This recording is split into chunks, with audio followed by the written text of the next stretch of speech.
Yes, we are live. Welcome, everyone, to the Coaching to Flourish podcast. I'm your host, Raj Anderson. I'm executive life coach and coach assessor. And I'm really excited because we have John Andrew Williams. He is back. He's been traveling. He's the founder of Coach Training EDU. Welcome back, John. Thank you. Yeah, it's good to be back. It's we were in Rome and Florence, and Moise and I spent semesters in college. Me in Rome, her in Florence, and it was sweet. We haven't been back yet, and there's some business opportunities in Italy too. We're looking to maybe put on a couple of European workshops and things like that. So it was sweet. It was like a mixture of college reunion, business exploration, and seeing some friends we haven't seen in a bit and showing the little ones some of our favorite places. But it felt like almost like a school field trip, more of a feel than a true getting out of things. Well, it's lovely, and the opportunity was amazing, and I'm very grateful to have gone and grateful to be back. What was the best thing about your trip? I think it was seeing our two teenage daughters appreciate some of the stuff that I really enjoyed as well, and just seeing them like see it and experience it. And our older daughter, she's studying art history, and so she sees that, and here we are at the Uffizi and all of that. So yeah, that was amazing. And then my 6-year-old, we've been reading space books a lot, and we got to see Galileo's telescope, which he saw the moons of Jupiter with in 1610, January 1610. So to see the original telescope of Galileo was kind of a big deal, and I think it really sunk in. Like so that was my favorite part, just seeing that. Just like, okay, he gets it, and wow, too, right? Like 1610. Yeah. That's wild. Super cool, John. What inspiration have you brought back for the coaching world?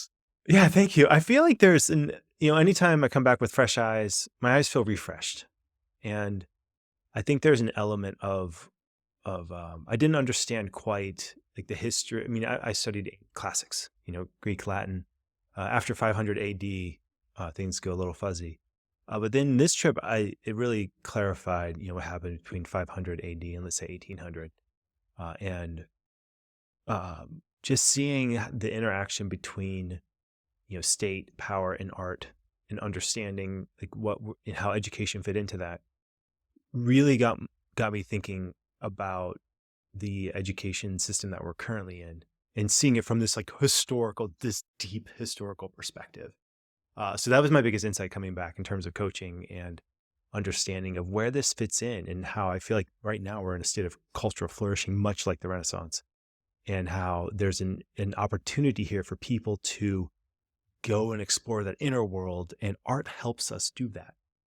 And that's my big takeaway.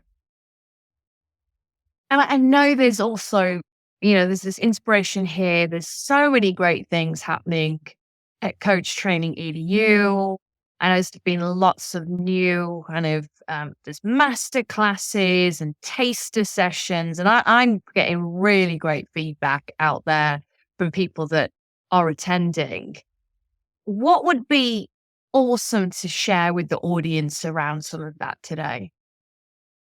That we're just getting started. That over the past 3 years, I've really taken a deep dive into developing the product, which is the training. Really looking at what's the latest research out there. Now we have the essential program, strong executive program, the wellness program is now health board certified. The academic, we even strengthened that, which I felt like was our previous strength. So I think there's a lot of inward process that we've done as an organization that's completed. Now we're taking all that energy and putting it towards outward community building, all of the outward energy that's happening now, and we're just getting started with it. So we're open to feedback. We're very excited, and I think with what I'm basically doing is packaging everything that I've learned in the past 15 years from entrepreneurship and putting it into the very like being as generous as I could possibly be with these are my best ideas of what I've learned in this process for the purpose of furthering the field of coaching. So if you that's my perspective. If you want to join me for the business master classes, please do. I want to put them on twice a month, an evening and a morning, once a month for 12 months. And then we'll see how it goes from there. And if I keep it going, we keep it going, or we might move to recordings and then different topics. We're not sure yet. Okay, so look out for those business masterclasses, everyone. John, I heard you talk about the health board certification, and we've had some health coaching questions come in, which I think is quite timely, actually. It's April, and often, I don't know about anyone else around about this time of year, perhaps people have set resolutions, have weaned off a little bit, or maybe people's word of the year is not top of mind. So before we get into some of those questions, what words of wisdom do you have for people to kind of get rejuvenated for spring? Yeah, I have a lot of thoughts about this. Um, I think, where to go with it? I have an idea around physical limits where I feel like, I know for myself. I'll go for me first and then we'll go the layers out. So for me, I know that I operate much better when I have physically pushed myself to some physical limit. And for me, it's mostly mountain biking in the spring and, when the weather's there. The weather's turning to mountain biking weather now, and I am over the moon excited. I feel like yeah, it's just a complete reset. And I feel like we don't have many, our culture doesn't give us many of those. So instead, what we get is we get endless scroll, which also activates, a kind of a dopamine pathway. There's a state of, excitement, like what's going to be next. And, small surprises either way really get us going. I think physical exercise does that for us too, but in a more meditative, mindful way where I know after a good swim or after a good bike ride, I feel amazing. And I feel like that's the secret sauce. Like if find your exercise, find your flow. And you know, it's, I think it's missing. I think it's one of the biggest things that's missing from our modern society. And yeah, that's what I do. So from there, you go level out. What the research says is if you really want to exercise, you have to do three things, or these three things help the most. One is to actually schedule it, pick a time and date when you're going to do it. To meet someone there, whether a friend, a trainer, a group of buddies you ride with, and three, pick activities that you actually like doing. Do those three things, you are very likely to follow through. Do none of those things, you're very likely to not follow through. So if you're really asking yourself, how can I get there? That's how you get there. Great tips. Thank you, John. So that helps me to kind of connect a question that we've had come in around coaching.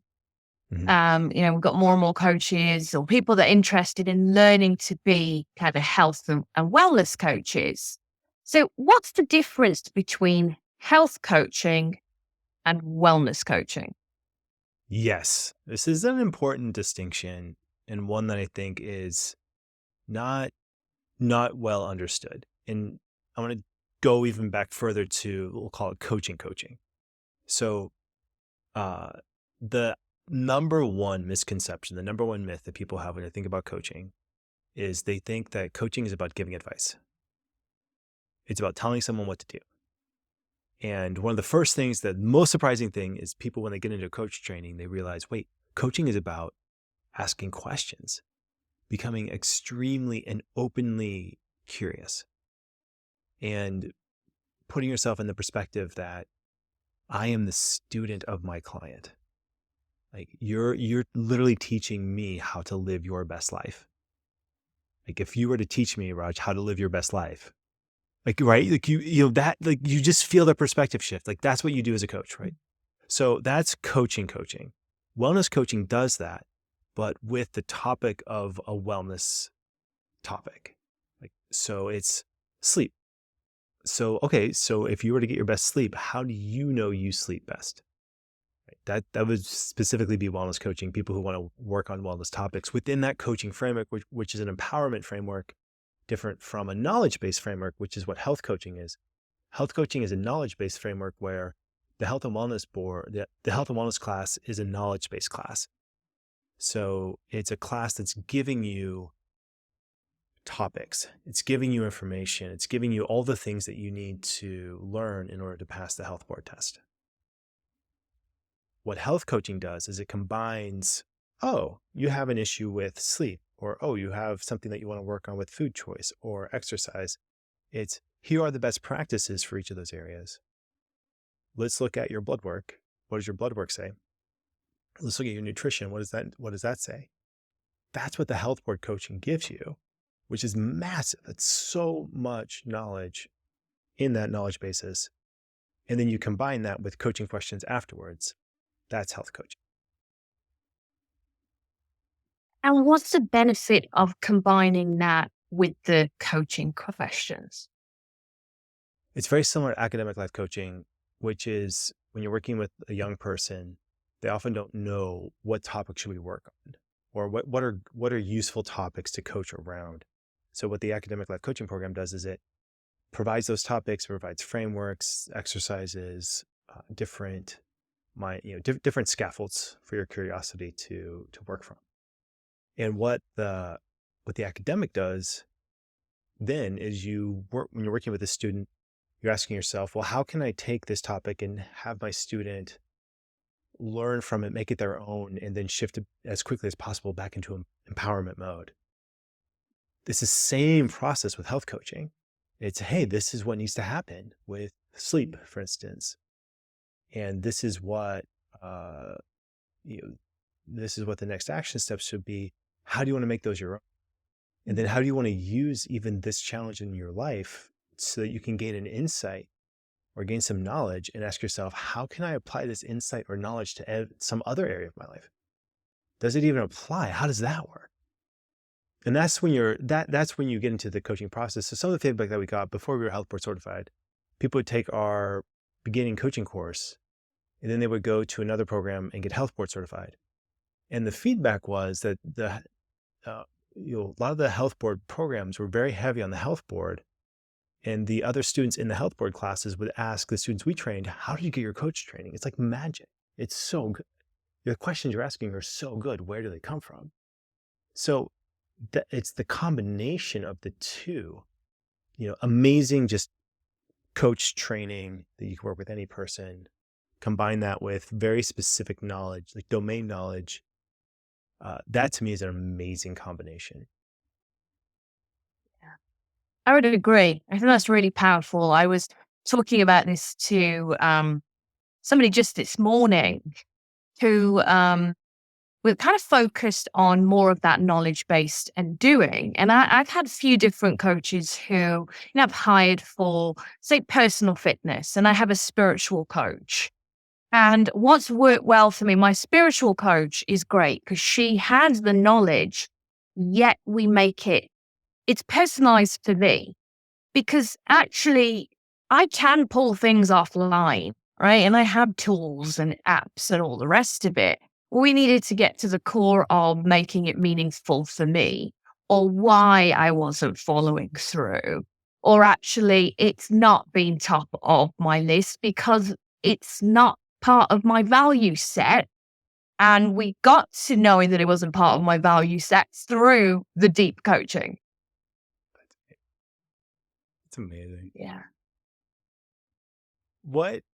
So I imagine people hear spiritual coach and there's all sorts of misconceptions about what that is or isn't. What has been your biggest takeaway, or what's the thing that was the most surprising to you when you started working with the spiritual?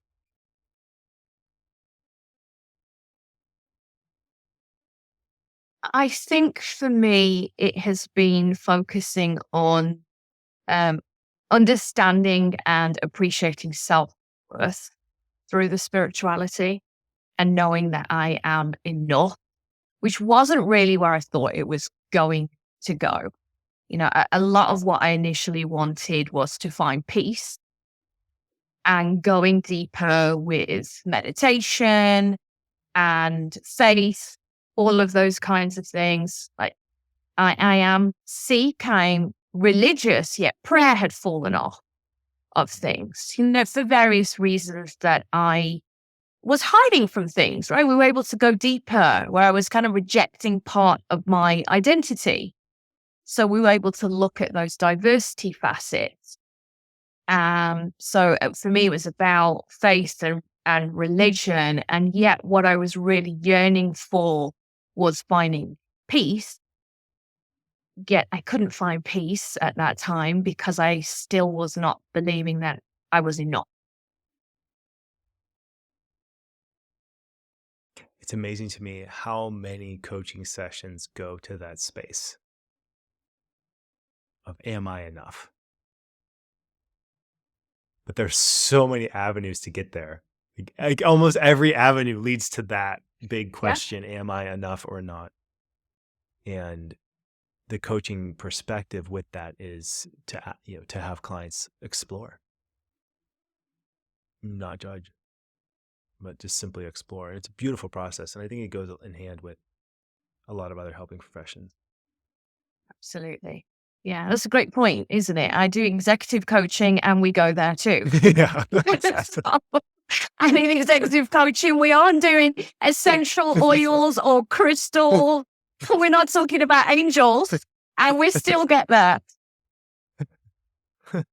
It's amazing. What I love about executive coaching is that there's very clear metrics. Am I enough? Well, what do the metrics say? And sometimes the answer is no, you're not doing it enough, or this needs to change. And that is, whew, that's where it gets real, very quickly. And that's why I love the profession. Yeah, I agree. So I have another question here then. How does the term holistic apply to life coaching? Does that really mean anything? That's a great question. It's very good branding. It's right. That's one thing, and that's not nothing. I think it's a signal more than anything else that there's a certain mindset that's going to be adopted that is not one that's going to label. So that I think that's on a very on a measurable scale. A holistic coach is one who would not label somebody, something, which no coach would do anyway. So I guess from that, no coach at the ICF, if they're using their ICF guidelines, would do. So from that sense, maybe all coaching is holistic. The other meaning I think attached to it would be you can look at your whole life, where it's all these things are connected very much in the sense of am I enough? That question that each of us asks ourselves, going in that space. But does it mean anything other than suggesting those two things? I don't think so. I do think it's good branding. Would it be my branding? No. But I think for some people, it does make sense. If you want to own that word, go for it. And people will know that you're approaching it from a certain mindset. Thank you, John. And then final question that we have that was sent in. How does chronic stress lower functioning or impact health? Yeah, I think it's one of the big ones, right? The idea of, stress as an element. I just talked to my coach about this. Today's like Tuesday, just yesterday. And it was the coolest session. I said, as I told him, I said, yeah, I mean, we went on this trip. It's lovely, but I feel tired. I'm, gone away from the organization for 2 weeks. It didn't really fall apart. It's amazing. It's actually, things got even moved forward in good way. I mean, really positive ways. So that's amazing. So, but do I feel stressed? Yes. Have I felt stressed for decades? Yes. So I coach. And it's a thing, right? So I think exercise is key. I mean, I really do. There's a book by Robert, I forget his last name. I mean, jet lag is real in some ways. I'm still getting over it. Zebras, why zebras don't get ulcers. I think he's a professor out of Stanford or something like that. And he talks about the idea that in the wild, animals, there's a stressor like something chasing you to eat you, and then you have to get stressed out and run away, and then you're safe, and then you calm down. But our human beings, we have that same, oh, something's going to eat me, but it's constantly there. And I think this idea of why we feel the way we feel is really useful, because then you can address it and tell your body, look, body, I know you're here, but the thing's not going to eat me. We're safe. And this idea of I mean, what I've had to do, and think what I've done naturally through the exercise routines I have, is I choose exercise that involves all of that takes such concentration that I have to wipe clean that slate. The slate has to be wiped clean, or else I don't stay upright. And in that sense, you have to find that for yourself. I really deeply believe that if you're going to do something stressful, or if you're going to try to do something deeply meaningful, to have one of these practices is nearly essential. I have it seasonally, and I feel it. And like I can get cranky if I don't get out there and do something. And the gym, they closed the pool. Like that's not even. We have like one gym with one pool, and they closed it. So I feel like that's not even fair. But I think there's definitely that element of dealing with stress. My guideline is if I feel stressed out and I haven't exercised, that's step one. If I still feel stressed out after exercise, then I go to my coach and talk about it. And what we did yesterday is he's like, okay, you're there, you're here. Of course you are. Of course you feel stressed out. It's natural. Look what you're doing. And so then the idea is you have to find the metrics that matter the most. So this is something I've been working on too with a planner that I've been designing. It's not a time planner, but more like a life planner, strategy planner. We talked about this a couple podcasts ago, and this work completely aligns. And so we went out and I wrote down the metrics, things that you could actually measure, and the metrics are actually pretty good. They're not bad. No, this is all known, but still, there's this old a residue. There's an old stressed out mindset that's very easy to slip into because it's a good motivator. It's a good motivation away from. It's a good thing. Oh, I'm so stressed. Like, let me get something done, kind of thing. That is an engine. That is an engine that can run. But so when I was looking at the numbers, thinking, okay, they're actually solid. His thing was, don't let your emotion get ahead or behind the metrics. Let your emotion be with the metrics.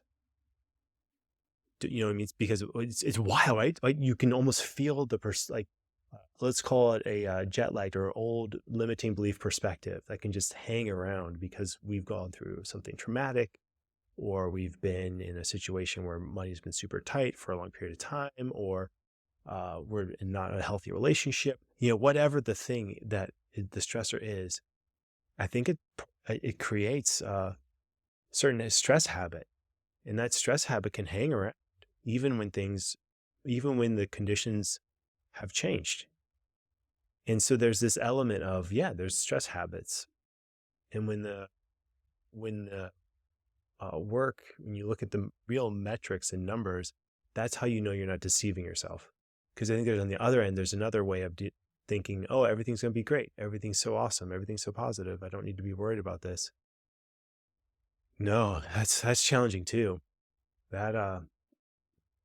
I think that can be just as dangerous because it gives people an overly optimistic idea of what can happen or what needs to be done, and then you run into getting overstretched, disappointing people, all those kinds of things too. So looking at the metrics the answer.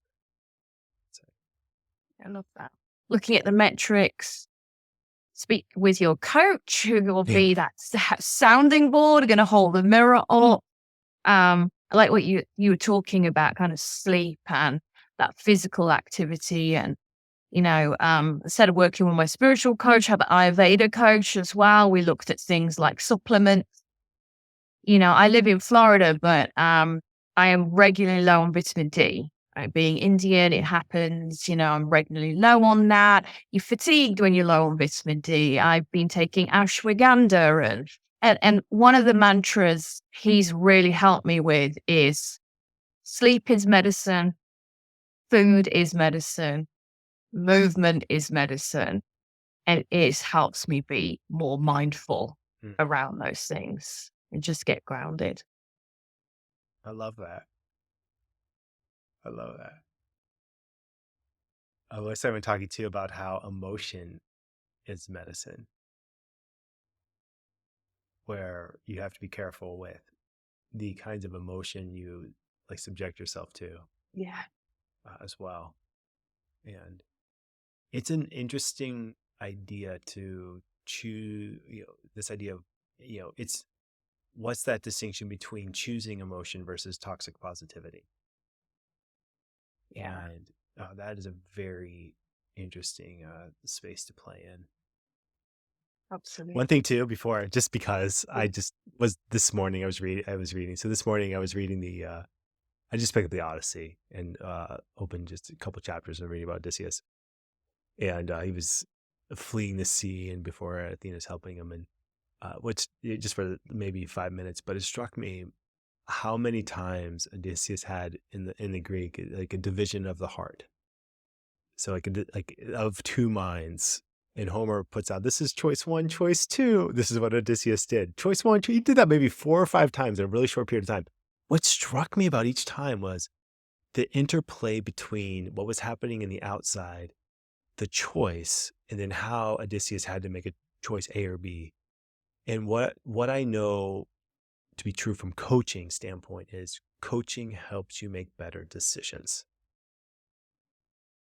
And even Odysseus, I was thinking, if he had a coach, just Athena was basically, pulling strings. But anyway, it just struck me how even back then, this idea of, which choice and the implication that can, the difference that each of the choices can make, really struck me how, yeah, it's very similar to modern day humans still making the same kind of choices, figuring it out. So. Thank you, John. The coaching helps you make better decisions. What a great note to end on. Thank you, Roger. You're brilliant. Thanks for these questions and holding space. It's so fun to let me riff and do my thing. Appreciate you. Thank you. I appreciate the audience. Send us your questions, and we look forward to seeing you next week. See you. Bye.